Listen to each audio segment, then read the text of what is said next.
Bueno, vamos a comenzar tema nuevo hablando de un sistema de partículas. Hasta ahora lo que hemos visto ha sido el estudio de una partícula, hemos visto la cinemática de una partícula o de un objeto puntual, la dinámica de una partícula, el trabajo y la energía del movimiento de una partícula. Recordar que una partícula realmente sería el movimiento de un cuerpo en el que las dimensiones no son importantes o que las dimensiones del propio cuerpo son muy pequeñas comparadas con las dimensiones propias del ejercicio, con sus desplazamientos, básicamente. Pero pudiera ser que nos interesara o que, bueno, que tuviéramos un conjunto de partículas, M1, M2, M3 y M4, por ejemplo, ¿no?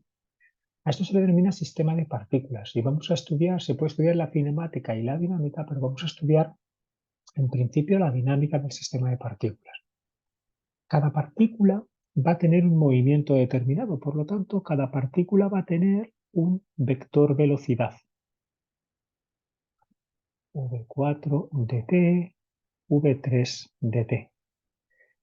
Sobre cada partícula va a actuar una fuerza diferente, F1, F2, F3, F4, ¿vale? Van a actuar fuerzas diferentes. Imaginad F1, F3, yo qué sé, ¿vale? Lo que fuera, ¿vale? F4. Claro, nosotros podríamos estudiar partícula a partícula, pero esto sería complicadísimo, ¿no? Porque imaginad un sistema de n partículas, siendo n cualesquiera, sería bastante complejo. Entonces, ¿qué es lo que se hace? Se intenta representar el sistema de partículas mediante una única partícula. Esa única partícula no existe, es una partícula que se llama ficticia. Alberga la masa de todas, la suma de las masas de todas las partículas. ¿Y dónde está localizada? Está localizada en una posición dada por 1 partido por la masa por la suma de las MI por RI de T. Esta partícula se denomina centro de masas. Centro de masas del sistema. Fijaros cómo normalmente un centro de masas va a estar siempre entre dos partículas a lo largo de la línea que les une. Siempre va a ser así. Y siempre más cerca de la partícula que tenga mayor masa. Entonces, imaginad el caso que yo tuviera M1, M2 y M3. Imaginad que M2 es 2M1, por ejemplo, y M3 es también 2M1. Yo podría considerar la posición del centro de masas, de estas dos partículas, 2M1 y 2M1, a lo largo de la línea morada. Como las dos tienen la misma masa, el centro de masas estaría colocado aquí, justo en la mitad. Ahora este centro de masas actuaría como una única partícula, de valor 4M1, porque es la suma de estos dos, y buscaríamos el centro de masas con la partícula M1. Si las dos masas fueran iguales, estaríamos aquí, pero como esta masa es 4 veces esta, el centro de masas final estaría mucho más cerca de la partícula más masiva. El centro de masas de las tres partículas sería aproximadamente en esta posición. Evidentemente esto es para hacernos una idea, pero la forma de calcularlo es así, 1 partido por la masa total por la suma de MI por RI. Si derivamos, la velocidad del centro de masas será 1 partido por la masa total por la suma de MI por VI de t, y si derivamos, la aceleración del centro de masas será 1 partido por la masa total por la suma de MI por AI de t. ¿Vale? Esto es lo que tendremos. Esta será la cinemática del sistema de partículas. Ahora, ¿dónde interviene la dinámica? Bueno, como comprenderéis, sobre cada una de las partículas se puede aplicar o puede actuar una fuerza determinada. Aquí haremos la distinción de dos tipos de fuerzas. Haremos la distinción de fuerzas exteriores al sistema, también llamadas fuerzas externas, y las fuerzas internas. ¿Por qué? Porque entre las partículas habrá interacciones entre partículas. Imaginad que las partículas son cargas. Las cargas se atraen o se repelen en función de su signo, ¿vale? Esas serían fuerzas internas. Fuerzas externas seríamos nosotros empujando a una de ellas, por ejemplo, que hubiera un campo que las moviera. El peso de las partículas, evidentemente, es una fuerza externa, ¿vale? Mientras que la interacción gravitatoria entre ellas sería una fuerza interna. Los choques entre partículas, cuando se están moviendo, generan fuerzas internas, ¿vale? Mientras que si nosotros cogiéramos una partícula y mediante una fuerza desde fuera moviéramos o afectáramos al movimiento de esa partícula, estaríamos trabajando con fuerzas externas. Quiero que os fijéis aquí, velocidad del centro de masas. Si os dais cuenta, esta expresión V centro de masas en función del tiempo es 1 partido por m por la suma de mi por vi de t. Pero mi por vi no es más, recordar, m por v no es más que el vector momento lineal o cantidad de movimiento de una partícula. Por lo tanto, yo podría, pasando la masa al otro lado, poner la suma de los pi de t. Esto es el p del centro de masas, es decir, el p del sistema.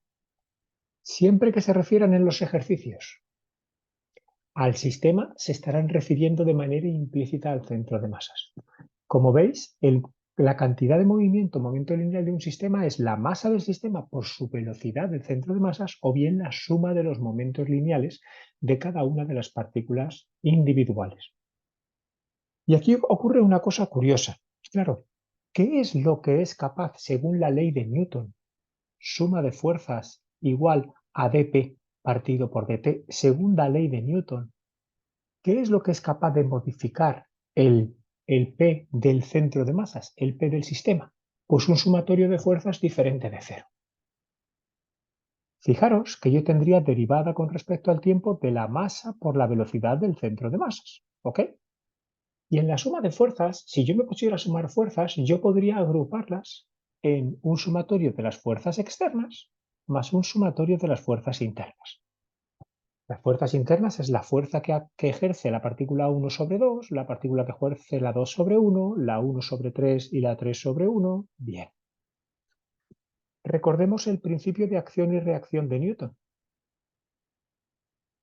¿Qué dice el principio de acción y reacción de Newton? Que cuando se produce la interacción entre dos partículas, sea cual sea la interacción a distancia o por contacto, la fuerza que ejerce una partícula sobre otra es igual a la fuerza que ejerce, igual a la fuerza que ejerce la otra sobre la una, pero con sentido contrario.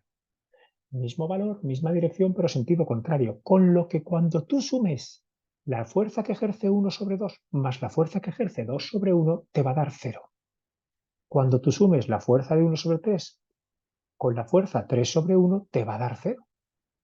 La suma de las fuerzas internas es 0.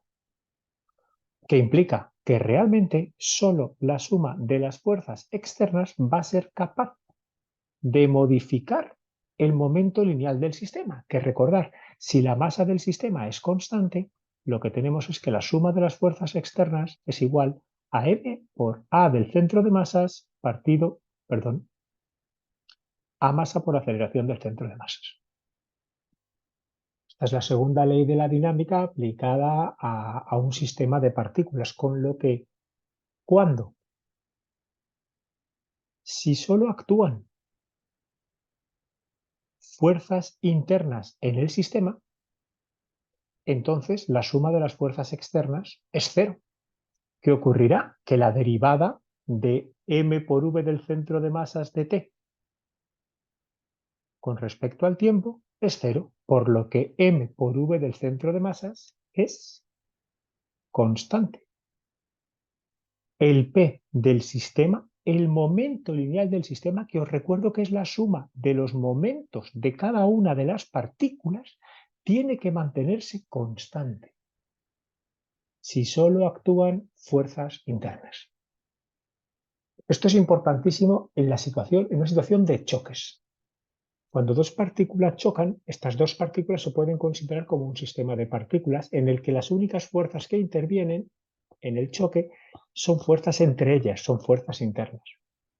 Si una partícula se mueve hacia otra con una masa, con una velocidad, y la otra hacia la una con una masa, con una velocidad, hay un momento lineal total del sistema, que es la suma de esos momentos. Justo antes del choque hay un momento lineal del sistema y justo después del choque hay uno diferente de esa colisión. El momento lineal del sistema antes del choque, justo antes del choque, es igual al momento lineal del sistema después del choque. Lo veremos los choques en el próximo vídeo.